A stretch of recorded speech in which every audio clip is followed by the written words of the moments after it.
Prior to joining IJM, Will worked as a prosecutor for 10 years in Oregon, serving 7 of those years on the Special Victims Unit. He specialized in the prosecution of child molestation and rape, child pornography, and child physical abuse. During this time, Will prosecuted approximately 1,500 criminal cases and tried more than 100 cases before a jury. While working as a prosecutor, Will was selected to chair the Marion County Sex Offender Protocol Group, where he led a team of probation officers, treatment providers, and victim advocates in establishing and implementing a uniform sex offender rehabilitation model.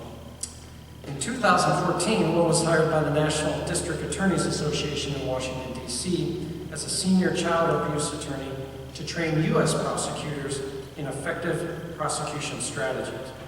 While in D.C., he became acquainted with IJM, and he lives there now with his wife, Arminda, and their son, Lucky. Tonight, Mr. Lathrop will speak to us on global violence, injustice, and the sleeping church. Please join me in welcoming Mr. Will Lathrop.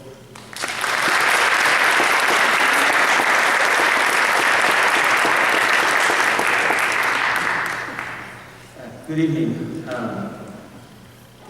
lot about my work history. Like I might be applying for a job here. My name is Will Lathrop. I work in our Interns and Fellows program now, and I will be going back to the field in January to work in our Ghana office. IJM is an international justice organization, and we work to combat crime and violence against the poor worldwide. What crime we work really depends on the crime most prevalent against the poor in a particular region, but we particularly specialize in slavery, human trafficking, and gender-based violence, and police abuse of power. Those are some of our major themes, among others. So one thing that was not discussed in my work history that I think bears explaining is that before I was a lawyer, I started off as a youth pastor. And I wanted to be really good at that, but it wasn't.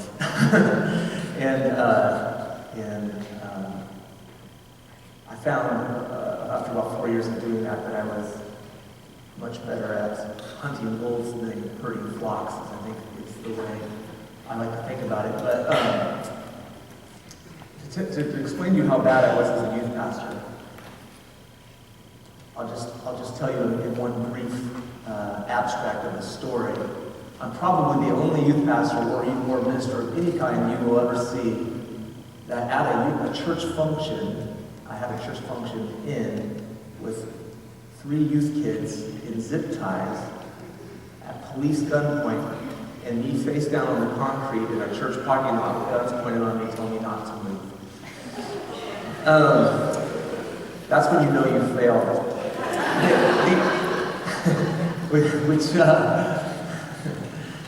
Which leads me to public speaking. I've kind of a love-hate relationship with microphones.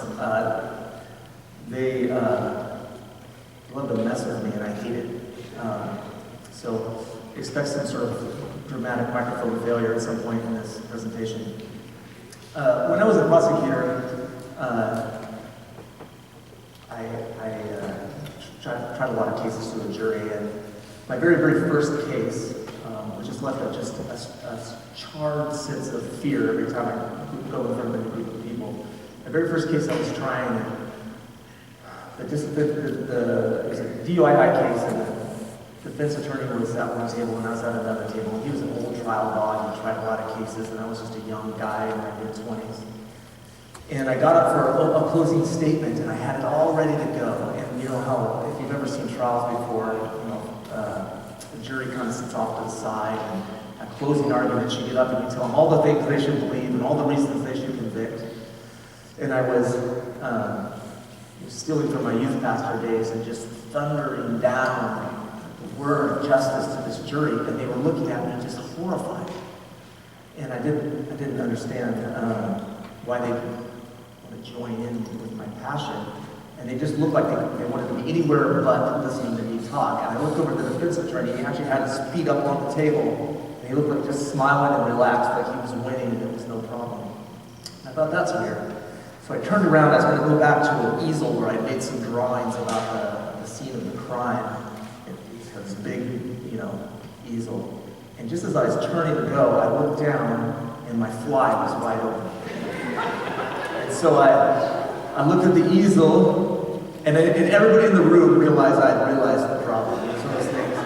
And so I stopped. I looked at them. I looked at the defense attorney. I looked down again. And I walked over. And I went, oh, let's go to the easel. And I went, anyways, back into mid-motion. So I've got a long history of failure, so expect it to come.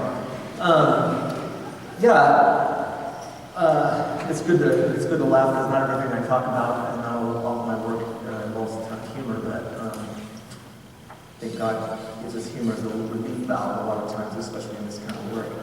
What I'm going to jump now into is just to talk about our work and talk about our role of justice in the community. I'm going to play for you a 911 tape. This 911 tape is from a 911 call some years ago from Oregon.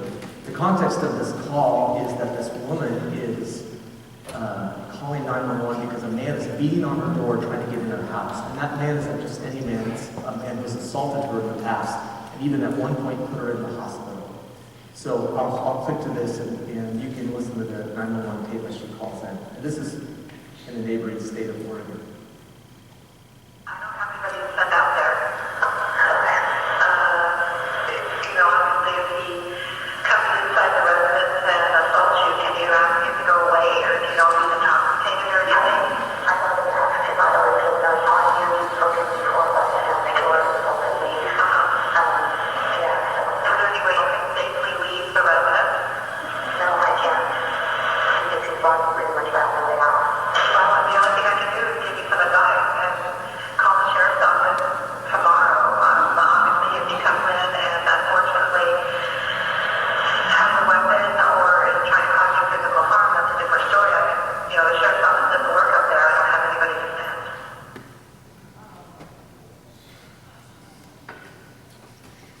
That's out of the normal, right? That seems unusual. The sheriff never came, the police never came. The man got in the house and assaulted and raped her.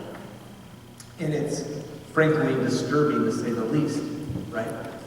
We expect law enforcement response. We expect 911 to actually send police officers to us. We expect police officers to enforce the law. We have a certain level of expectations, and if those aren't met, it almost makes your blood boil. The average 911 response in the United States is 10 minutes. If you think about it, when I first heard it was 10 minutes, I actually thought that sounded a little bit long. Let's give somebody quite a bit of time to get some damage done. But we have that expectation of rapid response, immediate response to crisis. For 4 billion people in this world to have zero expectation of police response, there is no 911, that just doesn't exist. The police will not respond, and if they do respond, they're likely to be inept, undereducated, under-resourced, and not capable of helping. In fact, more than likely capable of hurting the case. What I want to talk to you about tonight is that a fundamental, I would just say an emerging truth that's coming from the developing world is that without enforcement of the law, without law enforcement intervention, all other development efforts are stunted or fail. And let me give you an example of that. Raise your hand if you've ever sponsored a child, your parents have sponsored a child, you put somebody through a medical mission, you sent a missionary to some country. Everybody's done that, right?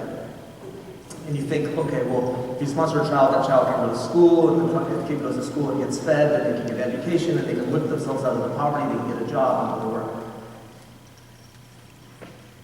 If you send a girl to school, and she gets raped on her way there, or she gets raped while at school, what good is that education to her? Is she going to go? She won't. If you send money for food, and that food is intercepted and stolen by robbers or corrupt governments, who does it feed? It doesn't feed anybody. If your government foreign aid sends HIV aid to Africa or South America, and They talk about abstinence and using protection and testing and all these things. What good is that to the women who get raped? The 1 in 5 women who will be raped. It means nothing. And that's the thing. The rule of law is a fundamental element to all development. There has to be a protection of the poor under the law for all of these other great things to come to them and actually sustain and actually work in the long term. And that's kind of the thesis at IJM. Let me briefly just talk to you about my work in Uganda and kind of how it relates back to that. So I was stationed in Bulu, Uganda, which is northern Uganda. Is there by chance anybody in this room who's been to Uganda before? Right in the front row. That's great. And where did you go to in Uganda? Okay, middle Uganda. That's not a reference to the Lord of the Rings or anything. That's okay. So Gulu is located in northern Uganda, and it was the epicenter of a 21-year bloody civil war. If you've never heard of it, it's a war in which rebels combed northern Uganda looking for children to capture as child soldiers and girls to capture as child sex slaves, and that went on for a really long time. It got to be so unsafe that people just couldn't live day to day. They had to, all of the civilians, virtually all the civilians, had to be removed from their homes and put in IDP camps.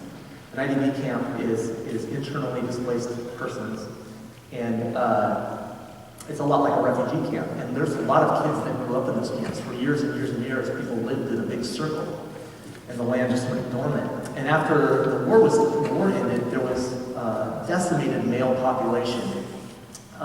Because of the war and HIV, there were scores of widows. About 33% of the population, of the female population, was widows. And so they were left with these camps and returning back to their home without, in a vulnerable post-conflict state, without protection of the law and without protection from a male figure in their house. So let me pause there and let you know. So when people return to their land in Uganda, that's what they have. That's how they live. Sustenance farming is the market for most of northern Uganda, for millions of people actually. It doesn't take much. People live on sometimes as small as 2 to 4 acres and as big as 100 acres, but they farm, and what they don't eat, they use to trade. So keeping your land is your only hope of survival. If you lose your land, there's no social welfare, there's no food stamps, there's nowhere to go. You just starve and you just are smashed into dust. So these widows and these people from IDP camps went back to their land, hoping that the war was over and they could start coming back to just life again, in peace.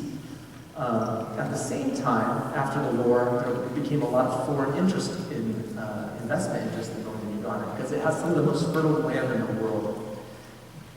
It has 2 distinct growing seasons, and the soil is so incredibly rich. It's sort of an amazing thing to see. You just throw a seed in the ground and it just almost shoots up. It's pretty phenomenal. And so it has a lot of value to the people that own it and live there because it's the only way they can live. It has a lot of value to commercial farmers because they can sell 2 rounds of crops per year. And there's a lot of poor people on it that sell their land for really cheap. So what has ended up happening is these foreign investors and a lot of the local powerful tribesmen are looking at widows and seeing vulnerable, unprotected people with valuable land, and they're taking their land from them. And it happens, it's extremely prevalent and it's extremely bloody because the widows aren't just going to leave their land, they're going to starve to death, so they fight, and then it escalates to violence, and it escalates to murder, and sometimes it even escalates to whole clans being wiped out just for land, just so that a South African investor can put a game park in northern Uganda, or a French investor can drill for oil, or a local Ugandan clergy can have a huge farm that funds his extended family. And people, one side is losing everything, and one side is gaining everything, and that's sort of existence. And nothing's done about it. Or at least when IJM showed up, there was nothing being done about it. There wasn't a court case about it. It was just an expectation that women were a subclass and property can't own property. But the law in Uganda is that women can own property and that they're equal under the law. But the culture just says they're just property and property can't own property, and we can do what we want to you if you have something you want. push you out. Let me make it more specific. I'll tell you the story of old Catherine. Here's a picture of old Catherine. She's the woman at peak. Well, Catherine was a 60-year-old widow, and she had about 20 dependents on her small plot of land. And at some point, 12 men decided that they wanted her land because they wanted to expand their farming operations. So they came to her and they told her, we're going to push you out. And you need to find another place to live. And she says, I can't leave. Let me live in peace. This is all we have. The men pushed harder. They said, no, you've got to go. She wouldn't leave. So they slashed her crops and they killed all of her animals. And they said, look, you're going to starve to death one way or the other. Either you leave and starve to death, or you stay here and you starve to death. But we're not going to let you live if you stay here. But she stayed. She had nowhere to go. The significance of slashing somebody's crops, and if you don't already just intuitively get that, and killing their animals, is that if that's what you have to eat, that's what you have to trade, you have to wait 6 months to have anything else, and it's really, really difficult. It's really difficult to hold on. It's very difficult to have the resources to get help. So old Catherine was left in a pretty dire state. When she still wouldn't leave, because she was still holding on to hope that these men would go away, they came and assaulted her and threatened her with machetes. When she still wouldn't leave, they kidnapped some of her family member and held them for several days as ransom. When she still wouldn't leave, they grabbed her daughter, stripped her down, took her to the public square in front of a large crowd of people. They sexually abused her in front of the entire crowd, over and over, laughing, mocking her, and belittling her. Catherine had zero expectation of law enforcement intervention. She had zero ability to connect with police. And even if police did come, there's no expectation they would do a good job. In this particular case, some of the neighbors got to be so concerned that these men were being so overtly violent that it could happen to them, that they actually rushed out to the police on her behalf. So they traveled about a day's time to get to the police. And they asked them to come quickly because this entire family is about to be obliterated. The police didn't come quickly, but they did come.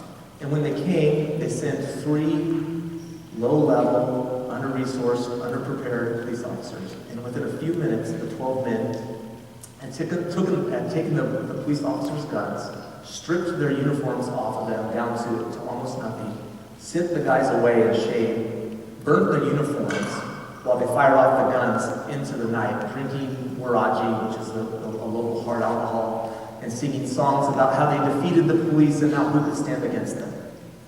The police themselves had actually made the problem worse because they had emboldened these guys so much that they just felt power beyond any sort of inhibition.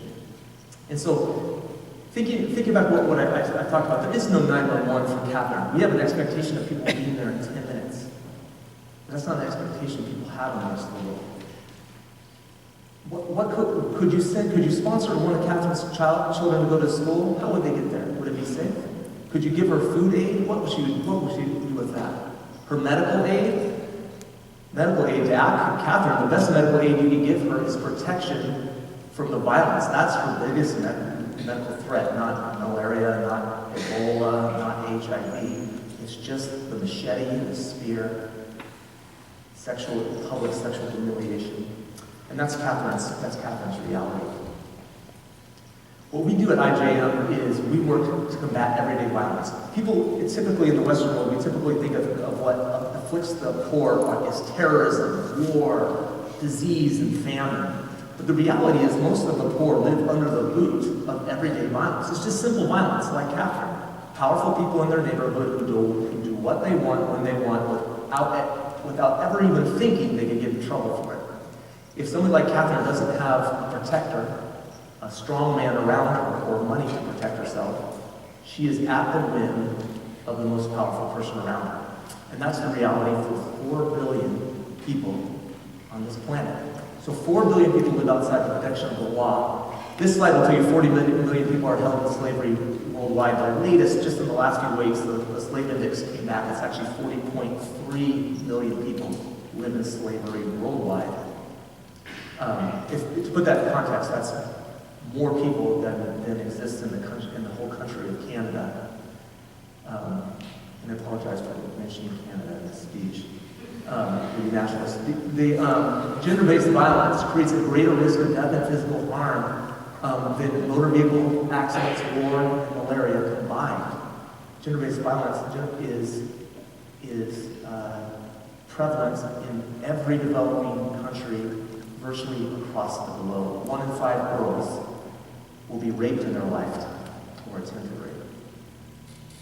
I mean, if you look at you have to think about that for seconds. If you go to another country and you look at 5 women, you're looking at one person who's been raped or somebody's attempted to rape them. And the justice system itself, so you have the police response is a problem, but the judicial courts are a mess too. If you do get arrested, rightfully or wrongfully, you can wait forever, literally forever, and never even get a trial or a date in court in jail. There's 10 million people waiting for their day in court in trial detention. It's pretty bleak, and so I won't leave you there. I want to move to a position of hope.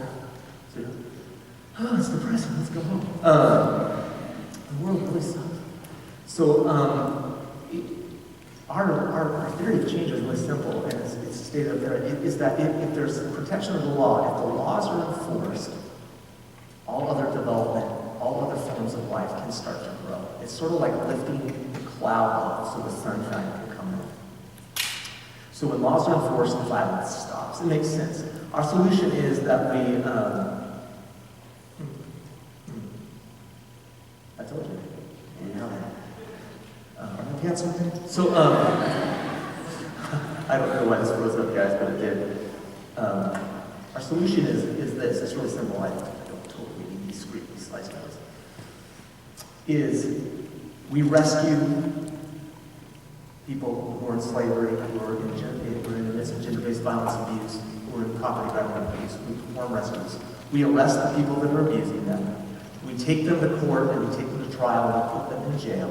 And then we work to restore those people that have been victims of violence to economic and psychosocial health. A lot of times you might see organizations that rescue, and that's what they do. We rescue girls who are in sex trafficking. We rescue victims, restrain criminals, restore survivors. Okay, I'm back on track. Somebody might say, like, why don't you just rescue? What about all this other stuff? Police and court and jail. That sounds messy and that sounds kind of complicated. Well, the fact is, if you rescue 20 girls from a brothel, and don't do anything to the brothel owner, that brothel owner will fill those old brothel beds with new girls. And you've actually doubled the amount of girls that have been trafficked. There were 20, now there's 40. It's the same thing with slaves. If you free 400 slaves out of our brick kiln, they'll just take 400 new ones and fill it up. And so it's really important that a slave owner, a brothel owner, a violent man, in old Catherine's case, actually be held accountable so that they can't continue the crime. And it also deters crime in the community, future crime, because people see that you can actually get in trouble for committing abuse against the poor. So what's really amazing about our work in IGM, and I will just say what I'm very proud about is that theory isn't just a theory, it works. We see it work over and over in cases, and I'll talk about that more in just a second. But it's nice to be able to sell a product that actually works. One thing we didn't intend when we started our organization, we wanted to go and rescue, restrain, and restore. That's what we wanted to do. But something else really magical and beautiful and more lasting happened accidentally. Is we started transforming justice systems through that process. If you look at this pipeline, you'll see the top is a picture of a broken pipeline. And what we saw is we're taking cases through the system as we're working with police, then to a prosecutor, then to the judge, then to the social worker. We got to see firsthand over 10 years what was going wrong. That guy's corrupt, these people don't have enough money, this person over here is undertrained. And so we're able to actually work with them to train them, get the resources, shine light on corruption that's happening. And over a period of time, you actually have a functioning justice system. So it's not, as you see kind of that arrow, injustice going in and injustice going out, it's not just slavery we're working on in the country. Any crime, regardless of IJM's involved or not, any crime that goes into that country goes into a clean pipeline and not through a broken pipeline. So we leave a fixed justice system to serve all the poor and not just the poor in the particular crime that we're focusing on in that country. We're in a lot of countries all over the world. I think we said 17. I think we're actually 19 different field offices now. That's the count that I have, and we're planning to expand even more because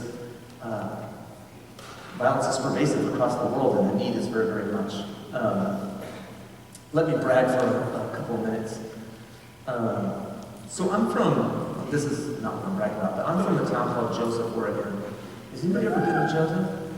Anybody from Joseph? That's not my sister. No, my sister.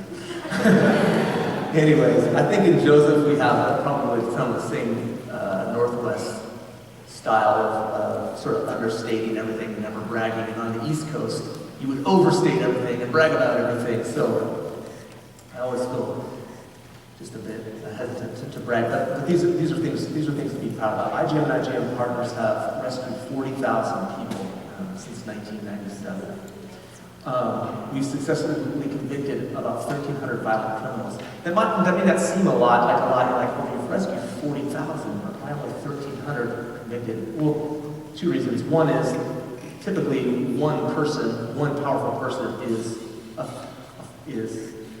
has a lot of slaves or a lot of girls in brothels, and so it's not a 1-to-1 ratio, it's more like a 1 to 300 ratio. But also the justice system is slow, so you have tons and tons and tons of cases that are still in process, as in all of our different field offices, they're still waiting for trial and waiting for conclusion. And then finally, we freed about 15,000 slaves and forced labor workers. Before I go to that next slide. So our model it's been done for quite a while and it works. In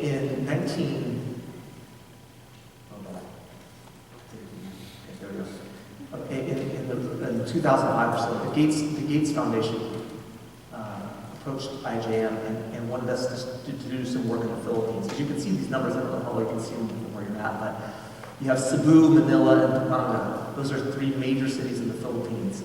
And for those of you who aren't really all that familiar with the Philippines, those are international and they're very large cities. Manila is about 12 million people in the metro. Pampanga is about 2 million, and Cebu is about another 2 million. So in those cities, if you look at the numbers there, 1 in 11 minors were being sold for sex in those huge, huge cities. That's how prevalent sexual assault and sex trafficking was. And so the Gates Foundation asked us to go in and apply our model to these three cities. And the next slide will tell you where you can kind of see, in sometimes 4 or 5 years, and sometimes 7 or 8 years, you can see the reduction in prevalence, 79%, 75%, and 86% reduction in children trafficked in a short period of time. It just with that simple model. Rescue, arrest, restrain, and restore. It's just a simple model we did, and it worked. And we had a similar office in Cambodia, and the prevalence of child sex trafficking in Phnom Penh dropped so much that we couldn't find cases to prosecute anymore, and we closed up shop and left. It went from being girls sold like vending machines on the street, tiny girls, 5, 8, 10 years old, to not being found, and it took about 10 years to get there.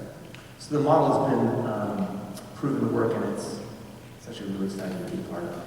Let me do a quick hard pivot here for you. Take a real quick U-turn. So I want to talk to you about IGM's theory of biblical justice. So I was a youth pastor, so anything I say that's biblically incorrect, remember what I started off by telling you about my youth pastor skills. You got set up. I gave myself an out. So IGM is a Christian organization, but we don't discriminate on clients based on religion, creed, nationality. We take anybody who's poor and being afflicted by violence. And we don't evangelize and don't proselytize. We believe that our work, our justice work, is a holy act of worship to God. We believe that God has we're confident that God has over and over again called his people to justice in the Bible, and that we are acting out our command to do just that. So in Isaiah 1:17, the Lord is speaking to the Israelites, his people, and they're in kind of a dysfunctional state. He tells them, seek justice, learn to do good, defend the oppressed, and stand up for the widow and the orphan. And if you look at the Psalms are just rich with references to God's love for justice and God's demand for justice for the poor, demand for